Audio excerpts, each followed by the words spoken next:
7 years after Electra Park's sewage crisis first made headlines, residents are still being forced to live with raw sewage in and around their homes. The DA has once again brought this human rights crisis to the attention of the South African Human Rights Commission. During a recent visit to the area, the SAHRC indicated that responsibility for resolving the sewage spills rests with Salt Lake Municipality. Families like the Roos family continue to suffer every day, with methane gas forcing them to wear masks inside their own home and making parts of their house unlivable. The DA hopes the renewed involvement of the SAHRC will finally compel Salt Lake Municipality to fix this crisis once and for all. No one should be forced to live in these conditions, and we will continue to hold the municipality accountable until residents' dignity is restored.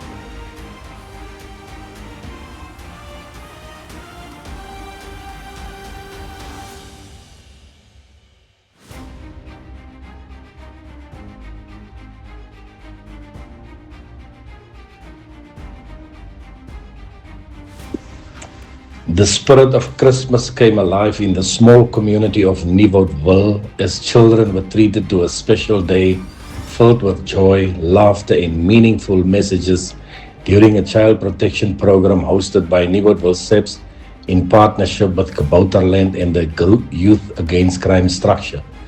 The program held at Nieuwoudtville Primary School on Sunday, 26 July 2026 formed part of the Christmas in July initiative and provided an opportunity for the community to come together in support of its youngest and most precious members.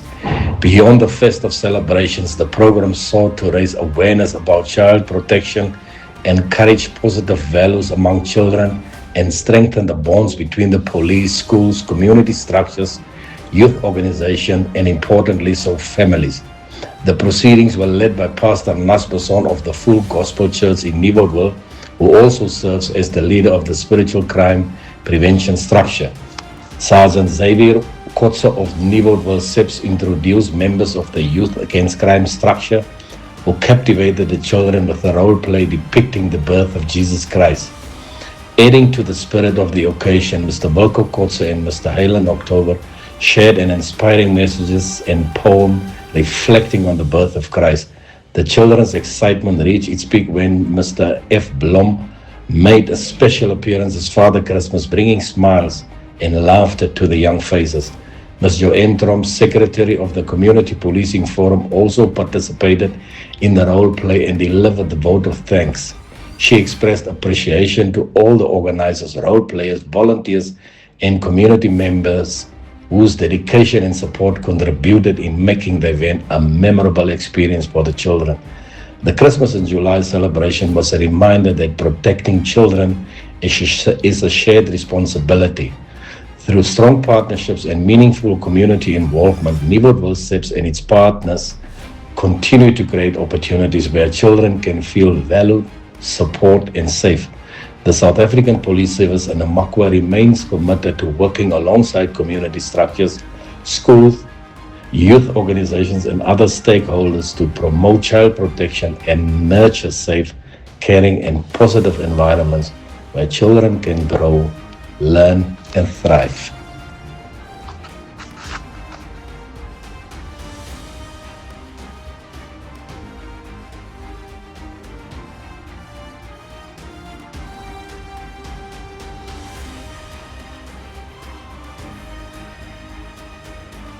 And back to Tsansabani. The Tsansabani community bids farewell to one of its own. Residents, colleagues, and friends are mourning the sudden passing of respected traffic officer Mr. Ramatla, affectionately known as Jomo, who passed away over the weekend. Yesterday morning, management and staff of Tsansabani local municipality gathered at Town Hall, where a moment of silence was observed in honor of a man whose commitment to public service touched countless lives.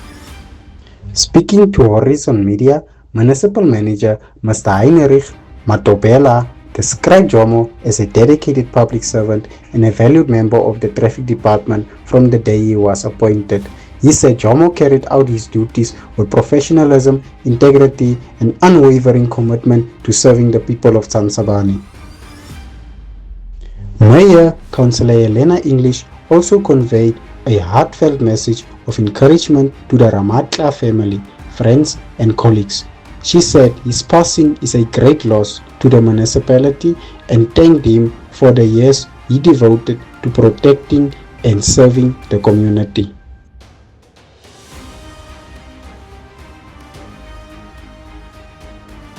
Messages of sympathy have also poured in from neighboring municipalities.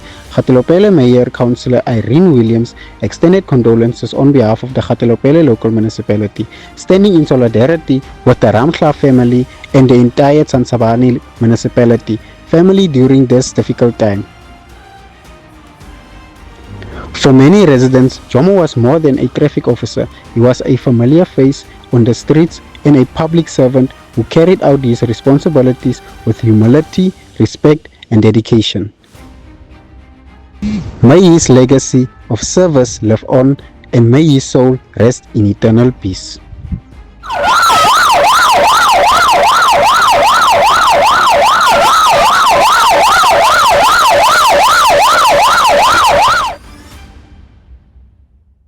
SASSA has issued an important reminder for beneficiaries whose social grants are currently under review.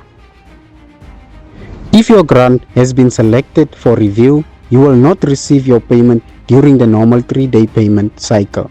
Instead, your grant will be paid on Friday, the 7th of August 2026.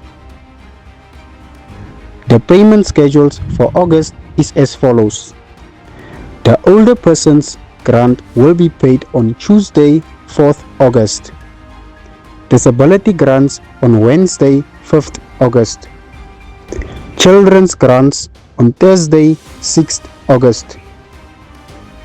And beneficiaries whose grants are under review will receive payment on Friday, 7th August. If your grant is not paid on the usual payment date, do not panic and do not rush to your nearest SASSA office. If your grant is under review, your payment will be processed on the 4th payment day. After receiving your grant, you are encouraged to visit your nearest SASSA office during August to complete the review process. Failure to do so could result in your grant being suspended or even cancelled in terms of the Social Assistance Act. SASSA sends review notifications via SMS, so it is important to keep your cell phone number, address, and personal information up to date.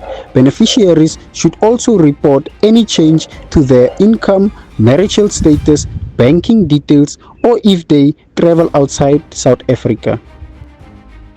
When reporting for your review, remember to bring your South African ID, proof of income, recent bank statement, proof of residence, and any additional documents requested by SASSA, including grant-specific documents where applicable.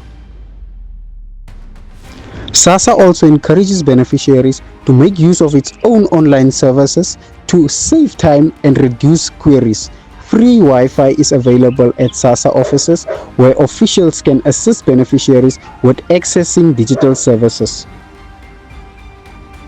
SASSA remains committed to ensuring that social grants reach all qualifying beneficiaries while protecting the integrity of the social assistance system.